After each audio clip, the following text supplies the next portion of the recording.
자, 여러분. 오늘은 조선시대판 SKY 캐슬 과거 제도를 한번 제대로 파헤쳐 보겠습니다. 다들 드라마나 영화에서 나라질 폼나게 하는 멋진 선비님들 많이 보셨죠? 그 엘리트 선비님들이 대체 어떻게 벼슬길에 오르게 되었는지, 그리고 안타깝게도 시험에서 미끄러진 낙방자들은 대체 무슨 운명을 맞이했는지 제가 아주 흥미진진하고 꿀잼으로 풀어드릴 테니 다들 정신 바짝 차리고 집중하세요. 딴 데 보시면 안 돼요. 일단 과거 제도는 고려, 광종 때 처음 도입되었지만 조선시대에 와서 그 규모나 중요성이 아주 제대로 엄청나게 커졌다는 사실. 양반님들, 이 과거 없으면 진짜 체면이 말이 아니었죠. 마치 요즘 시대 대기업 입사, 그것도 최고 명문대 출신들이 들어가는 초엘리트 코스 같은 거랄까? 그럼 과거의 종류부터 한번 자세히 알아볼까요? 크게 문과, 무과, 잡과 이렇게 세 종류로 나뉘었습니다. 문과는 뭐다? 네, 맞습니다.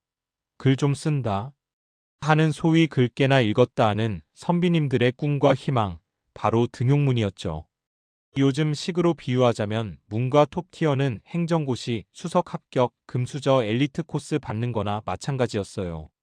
문과는 또 소과와 대과로 나뉘는데, 이 소과는 일종의 예선전, 워밍업 같은 성격이라고 보시면 됩니다. 여기서 생원, 진사 칭호를 획득하면 그 유명한 성균관 입학이 쌉 가능.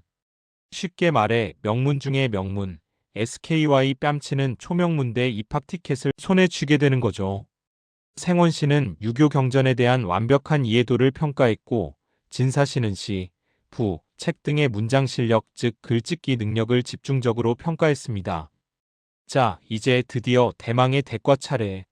이건 진짜 실력 있는 쟁쟁한 선비들이 모여서 치열하게 경쟁하는 본선이었어요.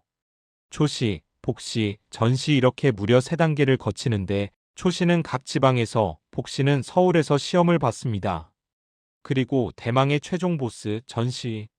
전시는 오직 단 한 번 임금님이 직접 출제하는 어마어마한 시험이었어요. 여기서 최종 합격한 단 33명은 그야말로 인생 역전. 꽃길 탄탄대로 완벽 보장. 그렇다면 무과는 뭐였을까요? 무과는 칼 좀 쓴다, 활 좀 쏜다 하는 무사님들을 선발하는 시험이었죠. 문과와 마찬가지로 식년시, 증광시 같은 종류가 있었고요. 굳이 요즘 식으로 비유하자면 특전사 간부, 그것도 최정예 특전사 간부 뽑는 시험이랄까요? 마지막으로 착과는, 이건 문과나 무과에 비하면 좀 마이너 리그라고 할 수 있는데, 통역관, 의사, 천문학자, 법률가 등 전문 기술직을 뽑는 시험이었습니다. 과거 시험 일정은 어떻게 진행되었을까요? 식년시라고 해서 3년마다 정기적으로 시행되는 시험이 있었고, 나라에 아주 경사스러운 일이 생기면 증광시라는 특별 채용 시험이 추가로 열리기도 했습니다.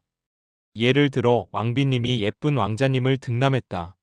이러면 온 나라가 축제 분위기 되면서 특별 과거 시험이 짠 하고 열리는 뭐 그런 식이었죠. 시험 과목은, 소과는 유교 경전 암기, 그리고 멋들어진 글짓기. 대과는 경학, 사장, 시무책. 외울 거 진짜 어마무시하게 많았다는 거. 저는 상상만 해도 벌써부터 토 나올 것 같아요. 과거 응시 자격은 법적으로는 양인 이상이면 누구나 응시가 가능했는데, 솔직히 말해서 현실은 돈 없고 백 없는 사람은 그냥 그림의 떡이었죠. 응시생 대부분이 양반 자제들이었고, 서얼들은 문과 응시 자체가 원천봉쇄. 완전 불공정. 요즘 말로 금수저 전형. 씁쓸하네요. 자, 그럼 이제 드디어 여러분들이 그토록 궁금해하시는 과거 낙방자들의 눈물 젖은 빵 스토리를 한번 제대로 풀어볼까요? 시험에 계속 떨어진다면 유유유, 일단 멘탈이 나가버리겠죠. 그래도 대부분의 선비들은 좌절하지 않고 꿋꿋하게 포기하지 않은 채 계속해서 과거에 도전하는 경우가 많았어요. 심지어는 할아버지, 아버지, 손자 이렇게 3대가 오로지 과거 공부만을 위해 인생을 올인하는 집안도 있었다니까요. 헐. 리얼 대박. 아예 미련 없이 과거를 포기하고 고향으로 낙향해서 서당 훈장님으로 제2의 인생을 살아가는 분들도 꽤 있었어요.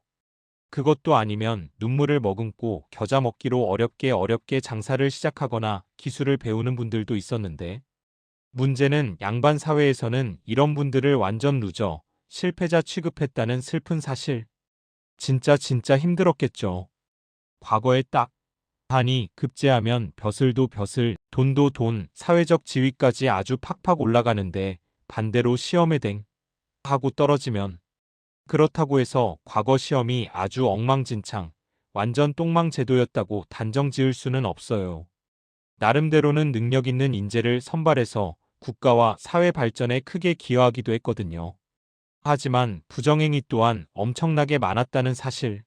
대리 시험은 기본이고 커닝, 심지어 답안지 매수까지. 헐, 예나 지금이나 똑같잖아. 씁쓸하구만. 이제 결론.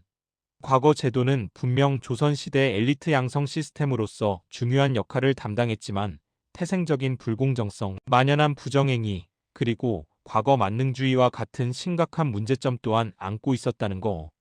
1894년 갑오개혁 때 완전히 폐지되었지만, 한국사, 우리 역사에 크나큰 획을 그은 제도였다는 사실은 그 누구도 부정할 수 없겠죠? 자, 오늘 조선시대 과거 제도 완전 정복 어떠셨나요? 다음 시간에는 더욱 흥미진진하고 꿀잼 가득한 역사 이야기로 다시 돌아올게요.